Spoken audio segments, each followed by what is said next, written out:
This one kind of plays off the segment I did 2 segments ago about the DSA and why you shouldn't think they're nothing and they're going to fade away. The Washington Examiner writes, "Don't let woke insanity distract from the terrifying rise of the Democratic Socialists of America." They write, over 1,000 delegates attended the Democratic Socialists of America convention this past weekend. A few years ago, that would have been a huge chunk of their membership. But now the far-left group's ranks have swelled to 56,000 strong. Its political power, too, is on the rise. The radical and popular Rep. Alexandria Ocasio-Cortez, a Democrat from New York, is a card-carrying member of the DSA. And so, too, is her fellow squad member, Rep. Rashida Tlaib, a Democrat from Michigan. Meanwhile, top-tier Democratic presidential contender Bernie Sanders proudly boasts that he is a Democratic socialist. Although he is not technically a member of the organization, he has helped make it a thing. And they don't like Bernie because he's a capitalist. I want to come back to this, but I want to talk more about a series of tweets I put out, which I'm loading now, where I asked a question about socialism, which did well for obvious reasons. Before we get started, head over to timcast.com/donate if you'd like to support my work. There's a PayPal option, a crypto option, a physical address, but of course, the best thing you can do, share this video. Independent political commentary is being deranked on YouTube in exchange for corporate news. So if you like what I do, please share it. But I asked this question as per the title of this video. Why are socialists always trying to get everyone else to give up their resources instead of going off and starting their own socialist community? Someone commented, "How come X people in my country that want thing I don't want don't just leave and make a new country is the dumbest line of argument I keep seeing this year. It's just a more polite, well, if you don't like it, then leave." Actually, it's not. What I'm stating is that in the United States, you can actually get a group of friends, rent a piece of property, and agree to share all of your income.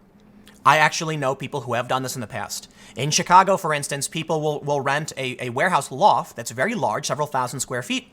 They've done this. People do this all over. And they will share chores. They will bring food. They will form little socialist gatherings, little communes. The question is, why don't they do this on a larger scale? Why is it that the Democratic Socialists of America are trying to tell us, the people in this country who are okay with the system, the capitalist system, to give up our resources to them when they could go start a co-op and build their own factory? Why is it that we see these videos of DSA meetings where instead of creating a factory that's co-owned by everybody, of which these companies do exist, we see them advocating for policy to take things away from the existing system? No, I'm not telling you to leave America. I'm saying get in your little car or whatever, bring a bunch of your friends, buy a farm, and make an agreement. No matter what job you have in what part of the country, world, city, or wherever in the area, everyone pools their paycheck into one, and then resources are divvied up. That's what I'm saying. More importantly, I'm saying, why don't you start your own farm and share in everything you do? Here's the thing. Socialism and communism works really, really well. It works really, really, really well. I'm going to keep saying it so you in the back can hear me. Socialism and communism work amazingly well when you're with like 5 people. You see, I'm sure there's a bunch of people getting ready to hit that dislike button like, no, you're wrong. What are you saying? That was the joke. So if you hit the dislike button because I was joking, please revert that to a thumbs up. The point I'm saying is, when you have 10 friends, it's really easy to be a socialist or a communist. Hey man, I grew a watermelon. Who wants some? And you share it. On a larger scale, though, it's hard to do. What happens when someone shows up to your farm and says, "Can I have some of that watermelon?" You're like, whoa. You're like, we're all working together and making sure the farm stays afloat, and you just randomly walked up? Okay, fine. I'll give you some watermelon. It's still nice. I don't know who you are. You didn't contribute, but we can share, right? That sounds fine, too. Let's scale it up again. Now 10 people walk past. That one guy left and told everybody he had watermelons. Now 10 people show up saying, "Can we get some watermelon too?" And you're like, dude, I'm really sorry. If I give you guys watermelon, I want to have watermelon for me and my friends. And then they say, "We demand socialism." And you say, wait a minute. We're the ones doing the work. We're the ones with the agreement, and we're the ones who are sharing the watermelon. Who are you? You don't work on the farm. And that is the point. The Democratic Socialists of America are the people who have come realizing the people doing the hard work have produced something, and they're saying, why can't we have it? Well, are you working? They say they should own the means of production and things should be nationalized. Okay, but you can go do that. So let me show you how things get really funny. This guy, Ronan Burtonshaw, who is the editor of Tribune magazine, tweeted this, which is really weird. Because capitalists, asterisks, own all the goddamn resources, and we have to rent ourselves to them to live. So redistributing their fortunes makes a lot more sense than running off to found Neverland. Whoa! You just came out and said it. To which I responded, I agree. It's easier to take from others than to start your own companies. His response, the bottom 40% in the US owns no wealth when debt is taken into account. They can't just, quote, start their own company. Instead, they have to rent themselves to the top 20% who own 90% of the country's wealth to make a living. You'd know this if you ever worked, and there it is. Look at this guy. We're going to go right into it. Tim Pool, a mixed-race high school dropout from the south side of Chicago, who was homeless on several occasions and used to do ramp loading for airplanes for 2 years, lifting about 50,000 pounds per day with calloused hands and damaged muscles and tendons, never worked. And there it is. The white, blonde-haired guy who is a socialist telling the mixed-race high school dropout, if only you'd ever worked, says the guy who works for Tribune magazine in the UK. And that's what's so damn funny about the whole thing. I did work. I earned it for myself. And you can too. If you're sitting at home and you can't figure it out, you can start your own company. It's this easy. Get up. Let's say you own nothing but the clothes on your back. People tend to own clothes, even homeless people.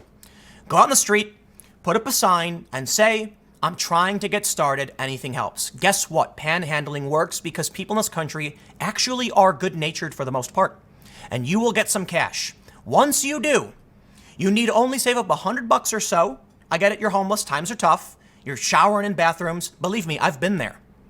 You can go to a pawn shop and find a crappy little guitar. And in a day, the average person can learn 1 or 2 chords. Maybe you can't sing, maybe a guitar isn't the right choice, but you can do something. You can start somewhere. You know what I did? I took a guitar, I went to the subway, and I started playing in the subways for people. They assumed I was homeless. I wasn't. I started making money. This was after my stint at the airport. And there it is, though. He doesn't seem to understand that debt is meaningless for the most part. Look, if you're poor and you're in debt, you could just be like, what's going to happen if you don't pay it? We don't have debtors prisons in this country. I'm not saying don't pay your debt. Don't let it get that bad. If you're poor and you have to choose between paying debt, paying rent, or eating food, I understand why you're doing what you're doing. So your debt piles up. But that's not going to stop you from being able to buy food or from going out and working. This is a man who clearly doesn't understand. He doesn't. First of all, I don't even think he lives in the U.S. He works for a UK-based magazine. But isn't it so funny? And this is what I responded with. It's an amazing response, actually. It is, in fact, easier to take from others than to build your own. However, you are under no obligation to rent from anybody. I've been homeless. I have survived on my own. The reality is, working as a dishwasher is easier than farming. And let's go back to this tweet he said. Let's pop it open and see how he responded. He said, instead, they have to rent themselves to the top 20% who own 90% of the country's wealth to make a living. Okay. Let's say you actually have somewhere to live. You live with your parents. Let's say you're actually in a shelter. You get a job at McDonald's. You're getting paid $10 an hour. In a couple weeks, you have a couple $100. You've started. You've done something. You can grow from there. You've rented yourself out. I did. I worked for American Eagle Airlines. It's American Airlines Regional. I made a bunch of money. Not that much, actually, but I say a bunch as in like I was making a couple $100 a week. Very little money. Hard to live on. And so eventually I said, you know what? The amount of work I'm doing and the amount of money I'm making isn't allowing me to rent an apartment, own the car I need to drive to work. It's not working. So I left. And then I started playing guitar in the subway, and it dramatically reduced all of my costs. And this was a turning point for me. My debt expired. This was years and years ago. I had very little, a couple $100, but I couldn't pay it. I was broke and I was homeless, and I turned things around. And I said, I need to always make sure the amount I'm producing is greater than the amount I can consume. And if there's a job that doesn't pay me that much, I can't do it. And I eventually started working for myself. I started playing music. I actually started doing fundraising. And then the amount of money I needed to fundraise was very little, and the amount they paid me was more. And I moved up from there. The point is, this is an excuse typically held, in my opinion, by people who tend to be the privileged elites who don't understand how the world works. It doesn't matter if the 1% control all the wealth. That doesn't change the fact that you can produce value. Simply that because they're holding dollar bills doesn't mean you have to do anything for them. I can go outside and I can offer to mow my neighbor's lawn. How much do you want to mow your lawn? Hey, well, the mower guy charges $50 a week. I'll do it for 40. Congratulations, you made $40. You did work. And you can grow from there. These people don't seem to understand it. He flat out says, we have to take from them because they have.